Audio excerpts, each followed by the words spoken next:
Assalamualaikum warahmatullahi wabarakatuh. Selamat pagi anak-anak. Sebelum kita mulai kegiatan kita pagi ini, marilah kita awali dengan berdoa terlebih dahulu. Semoga semua kegiatan kita mendapatkan ridho dari Allah Subhanahu wa taala. Berdoa menurut agama dan keyakinannya masing-masing dipersilakan.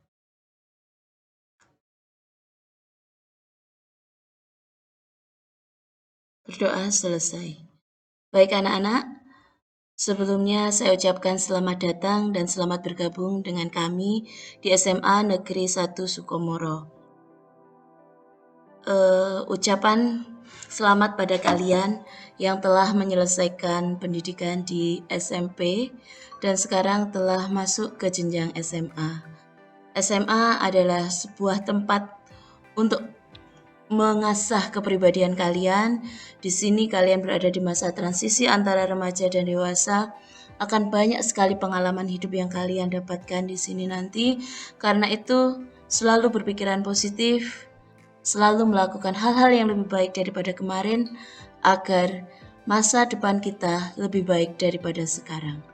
Baik anak-anak, di sini sebelumnya perkenalkan saya. Seperti yang sudah dikenalkan oleh Pak Puryadi kemarin, saya adalah Siti Nurul Hamidah, Magister Pendidikan. Di sini saya sebagai Waka Kurikulum SMA Negeri 1 Sukomoro.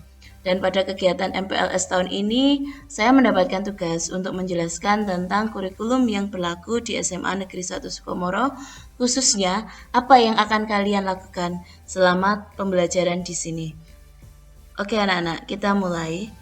Yang pertama adalah kurikulum yang dilakukan atau kurikulum yang diberlakukan di SMA Negeri 1 Sukomoro.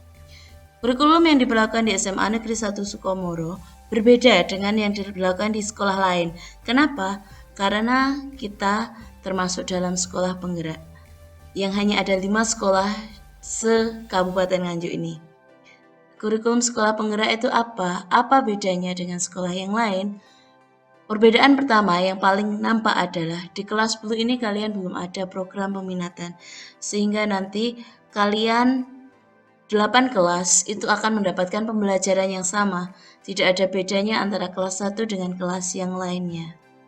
Pembelajaran yang kalian dapatkan nanti adalah pembelajaran intra dan co-kurikuler.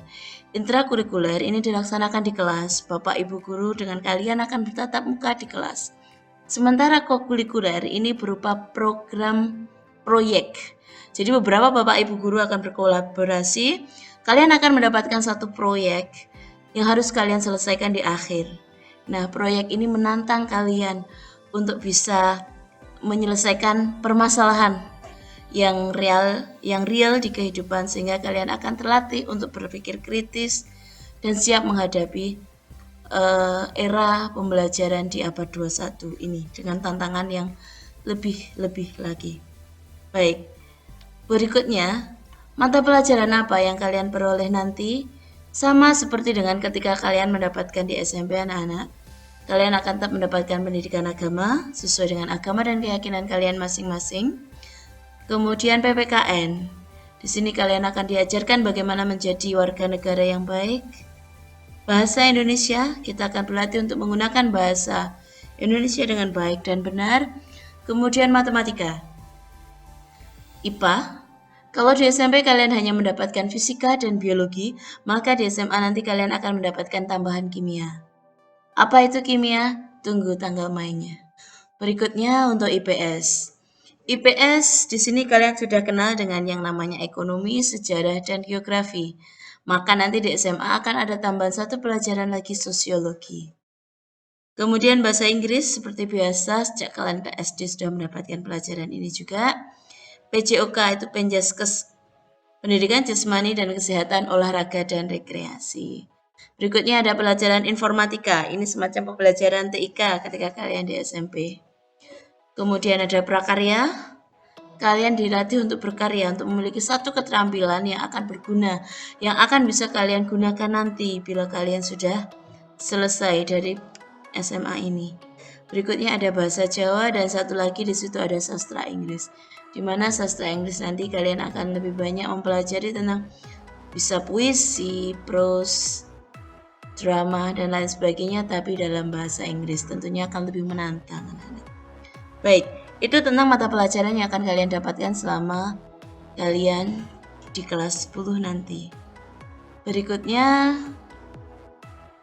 nah ini kita membahas tentang aturan pembelajaran. Ini mungkin yang agak berbeda. Tolong nanti jangan shock. Nah, kalau kalian di SMP itu masuknya 6 hari, mulai dari hari Senin sampai hari Sabtu, mulai dari pukul 7 sampai pukul 1. Nah, untuk di SMA ini yang berbeda. Kita hanya 5 hari, mulai dari hari Senin sampai hari Jumat, tapi waktunya diperpanjang. Waktunya adalah mulai dari pukul 7 sampai pukul 15.30 atau setengah 4 sore. Jadi tolong nanti ketika kita sudah masuk luring anak-anak, persiapkan fisik kalian sebaik-baiknya, bawa bekal dari rumah, jangan lupa sarapan.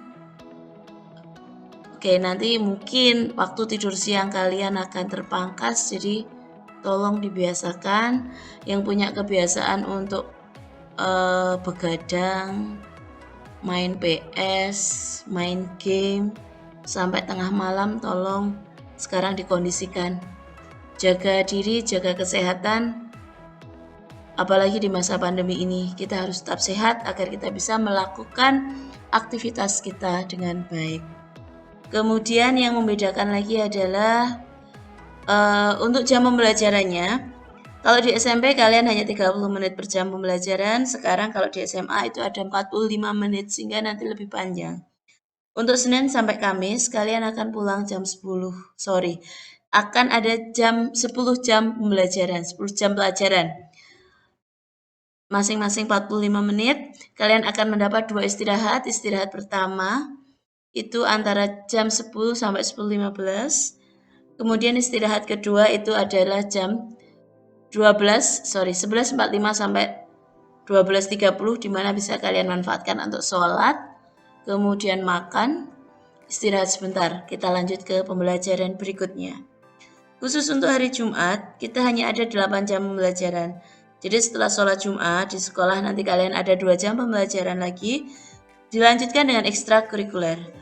Nanti pada hari keempat dari kegiatan MPLS kita akan ada pengenalan ekstra. Apa saja ekstra yang ada di Smakom akan dikenalkan di sana. Nanti silahkan kalian pilih salah satu dari ekstra-ekstra tersebut.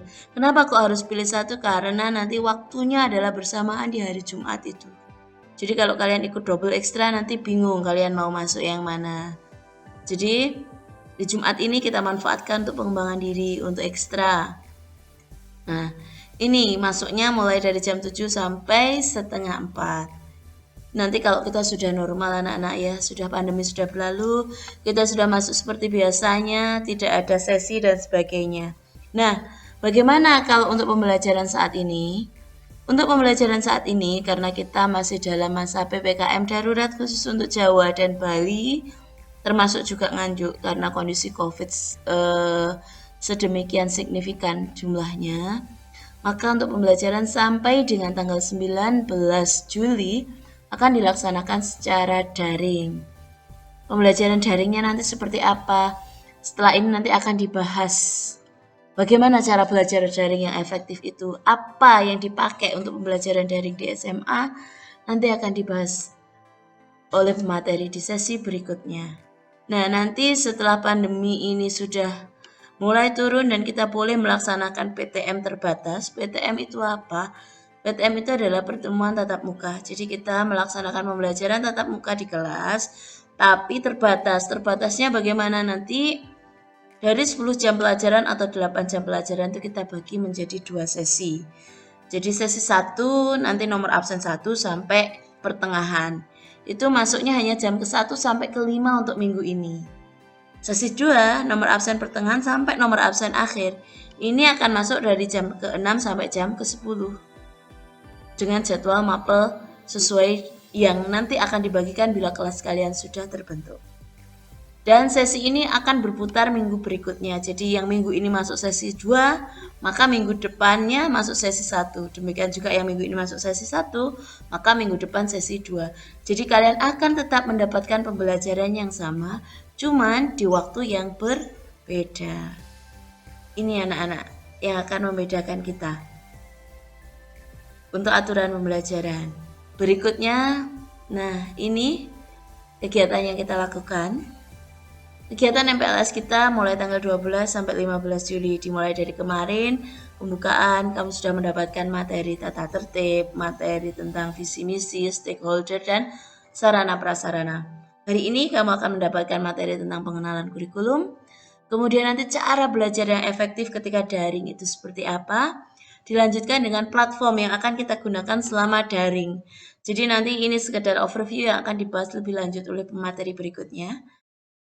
Selama daring nanti kita akan menggunakan platform Google Classroom. Segala sesuatu yang ada di Google itu, apakah itu Google Classroom atau Google Meet atau apapun. Jadi yang penting adalah kalian punya akun Google. Kalau belum bisa caranya membuat, bagaimana? Nanti akan ada penjelasannya. Jadi tunggu di materi pembuatan Google Classroom. Selanjutnya nanti pada tanggal 14 besok kita akan mengadakan tes diagnostik. Tes diagnostik itu apa? Nah, ini. Tes diagnostik ini digunakan untuk melihat kecenderungan minat kalian.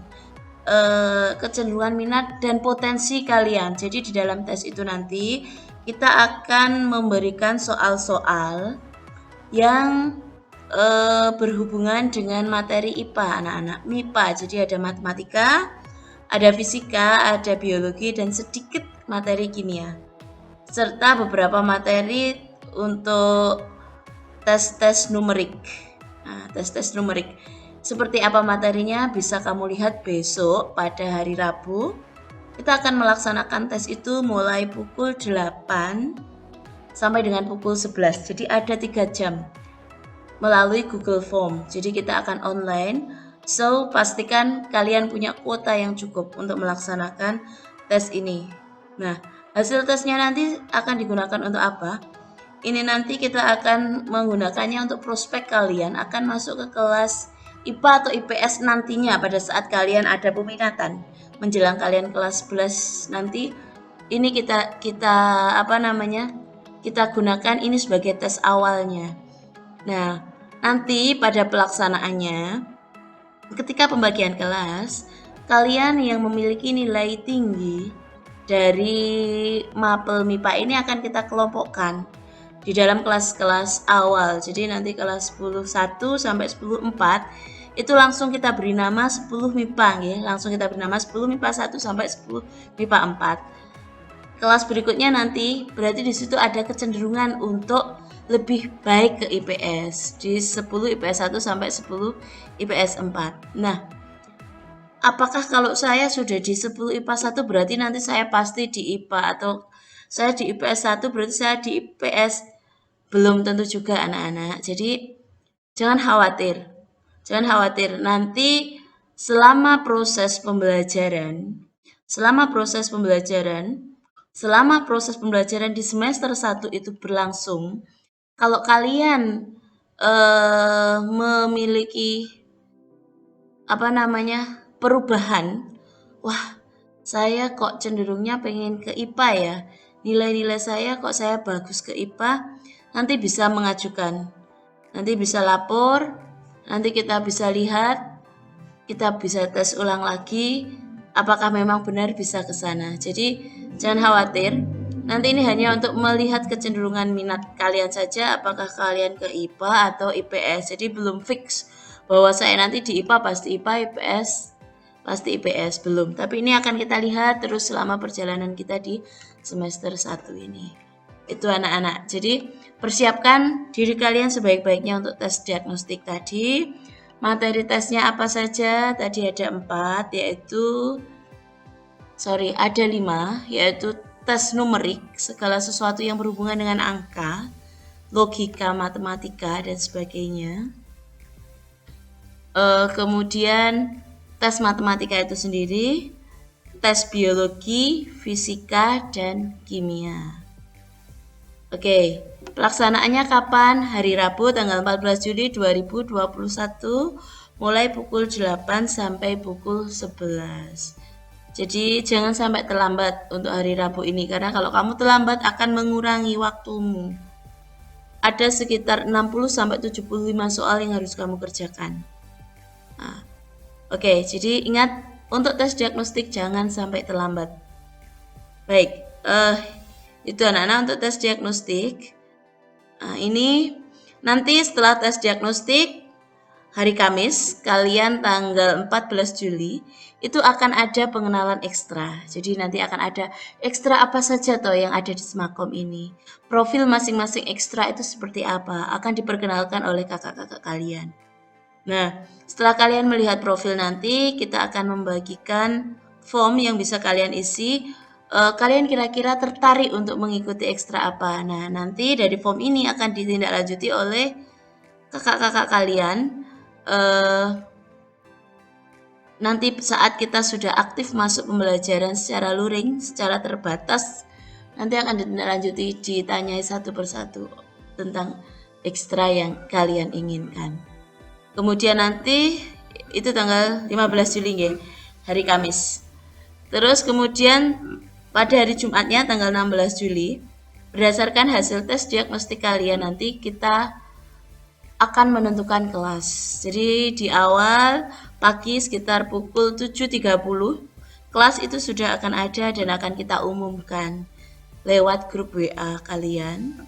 Nah, setelah itu nanti saya akan memberikan link untuk masuk ke kelas tersebut. Jadi misalnya kalian sudah dipetakan di 10 IPA 1. Maka nanti saya akan berikan link 10 IPA 1, silakan kalian masuk lewat link tersebut.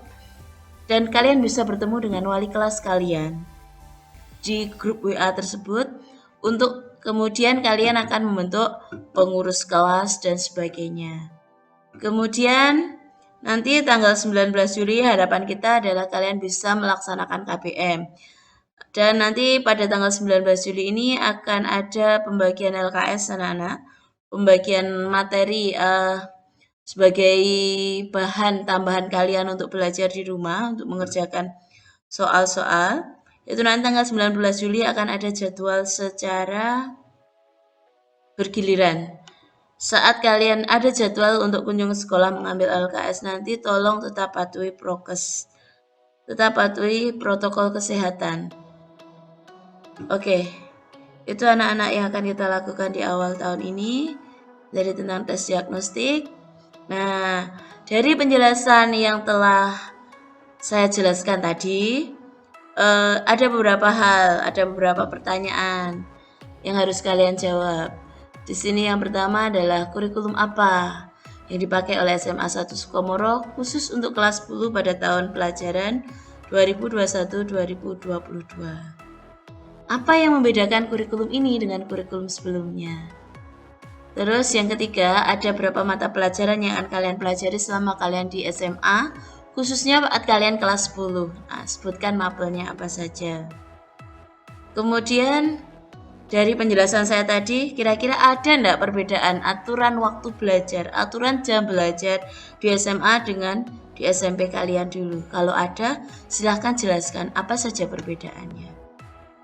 Dan yang terakhir, mengapa kok perlu dilakukan tes diagnostik? Oke anak-anak, ini nanti pada hari Rabu selain kalian melakukan tes diagnostik yang sifatnya adalah kognitif untuk memetakan, untuk melihat kecenderungan kalian itu di IPA atau IPS, nanti juga akan ada assessment diagnostik non-kognitif yang linknya akan saya bagikan juga setelah kalian mengerjakan Google Form untuk tes diagnostik ini. Nah, fungsinya assessment non-kognitif tadi untuk apa? Untuk membantu kalian. Dari situ kita, Bapak Ibu Guru akan tahu kalian kesulitannya apa ketika belajar di rumah, kecenderungan kalian, gaya belajar kalian itu seperti apa, kesulitan belajar kalian seperti apa, sehingga ini merupakan, karena kita juga dalam posisi daring, ini bisa merupakan salah satu bentuk kita untuk berkomunikasi, sehingga walaupun kita belum bisa tatap muka, kita tetap bisa berkomunikasi melalui form tersebut. Baik anak-anak, Itu saja yang bisa Ibu sampaikan dalam kesempatan kali ini tentang kurikulum di SMA Negeri 1 Sukomoro. Saya berharap kalian bisa kerasan di sini, kalian bisa menuntut ilmu dengan sebaik-baiknya, kalian bisa mengasah diri kalian. Ingat, kesuksesan kalian tidak ditentukan oleh sekolah, tapi ditentukan oleh kalian sendiri. Sebagus apapun sekolah yang kalian pilih, tapi kalau kalian tidak ada usaha untuk memperbaiki diri, untuk selalu maju, untuk berusaha lebih baik daripada yang kemarin, lebih baik daripada yang lain, maka hasilnya juga akan biasa-biasa saja. Jadi, SMA Sukomoro sudah menjadi pilihanmu dan sekarang sudah menjadi alma matermu. Cobalah untuk bangga dengan pilihanmu, bangga dengan alma matermu, tunjukkan bahwa walaupun kamu di SMA Sukomoro, tapi kamu tidak jauh berbeda dengan SMA yang lain. Kamu punya prestasi yang baik, kamu bisa berkompetisi dengan yang lainnya. Oke anak-anak, selamat belajar, selamat berlatih, selamat mengikuti MPLS.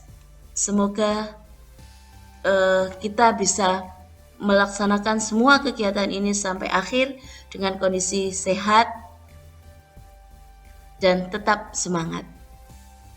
Selalu jaga kesehatan, patuhi protokol kesehatan dimanapun kalian berada, gunakan masker, jaga jarak, dan selalu hindari kerumunan, hindari keluar yang tidak perlu.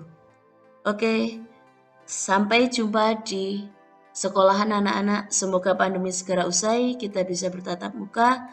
See you. Assalamualaikum warahmatullahi wabarakatuh.